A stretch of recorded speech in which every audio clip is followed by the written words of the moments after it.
Assalamualaikum warahmatullahi wabarakatuh. Halo teman-teman, di video kali ini saya akan menjelaskan materi pajak penghasilan final dari buku administrasi pajak kelas 12 penerbit Erlangga. Tapi sebelumnya, jika kalian suka sama channel ini, subscribe dulu kemudian tekan tombol loncengnya supaya kalian tidak ketinggalan video bermanfaat selanjutnya. Pajak penghasilan final. Pajak penghasilan bersifat final adalah pajak penghasilan yang pengenaannya sudah final atau berakhir, sehingga tidak dapat dikreditkan atau dikurangkan dari total pajak penghasilan terutang pada akhir tahun pajak.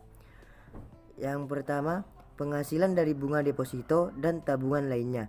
Berdasarkan Undang-Undang Nomor 36 Tahun 2008, Pasal 4 Ayat 2 tentang pajak penghasilan, pajak penghasilan final terdiri atas penghasilan bunga deposito dan bunga obligasi.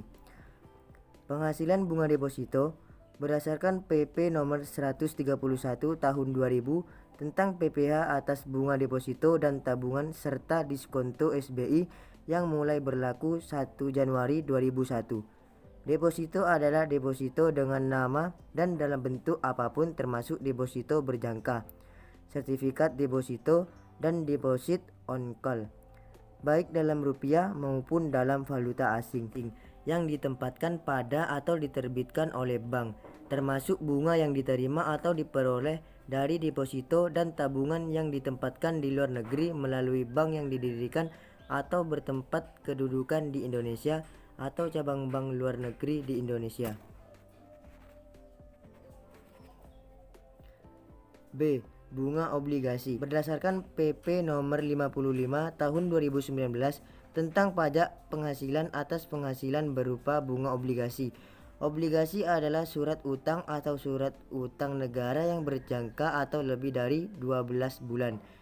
Bunga obligasi adalah imbalan yang diterima dan atau diperoleh pemegang obligasi dalam bentuk bunga atau diskonto. Bunga simpanan adalah imbalan berupa bunga simpanan yang diterima anggota koperasi orang pribadi dari dana yang disimpan anggota koperasi orang pribadi pada koperasi tempat orang pribadi tersebut menjadi anggota.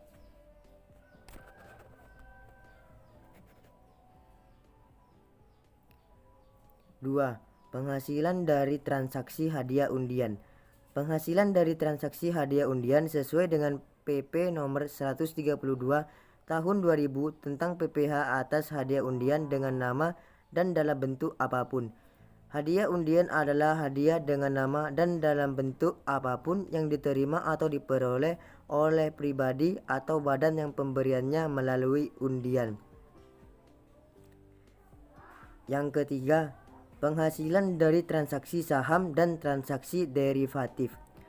Pajak penghasilan atas transaksi saham diatur dalam Peraturan Pemerintahan Republik Indonesia Nomor 14 Tahun 1997 tentang pajak penghasilan atas penghasilan dari transaksi penjualan saham di Bursa Efek. Transaksi derivatif adalah transaksi yang disadari pada kontrak atau perjanjian pembayaran yang nilainya merupakan turunan dari nilai instrumen yang mendasari seperti suku bunga, nilai tukar, komoditas, ekuitas, dan indeks, baik yang diikuti dengan pergerakan maupun tanpa pergerakan dana atau instrumen. Yang keempat, penghasilan dari transaksi pengalihan hak atas tanah dan atau bangunan.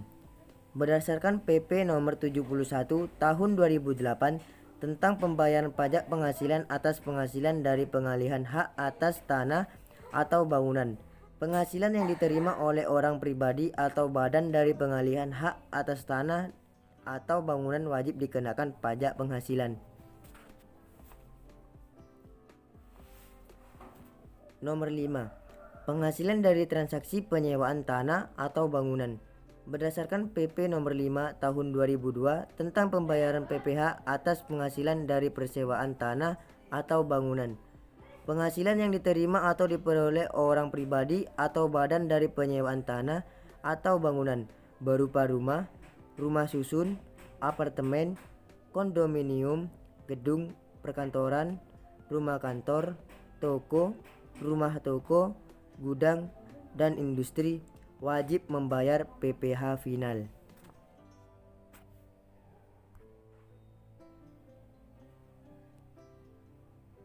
Yang terakhir, penghasilan dari usaha jasa konstruksi. A. Pajak penghasilan atas penghasilan dari usaha jasa konstruksi. B. Pemotongan dan pembayaran. Berikut tabel tarif PPh final untuk usaha jasa konstruksi yang memiliki kualifikasi usaha. Bentuk pekerjaan, pelaksanaan konstruksi, klasifikasi usaha kecil, tarif 2%, sifat final. Klasifikasi usaha menengah dan besar, tarif 3% bersifat final. Bentuk pekerjaan, perencanaan dan pengawasan. Klasifikasi usaha kecil, menengah dan besar, tarif 4% bersifat final.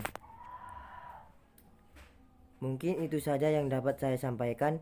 Kurang lebihnya mohon maaf. Wassalamualaikum warahmatullahi wabarakatuh.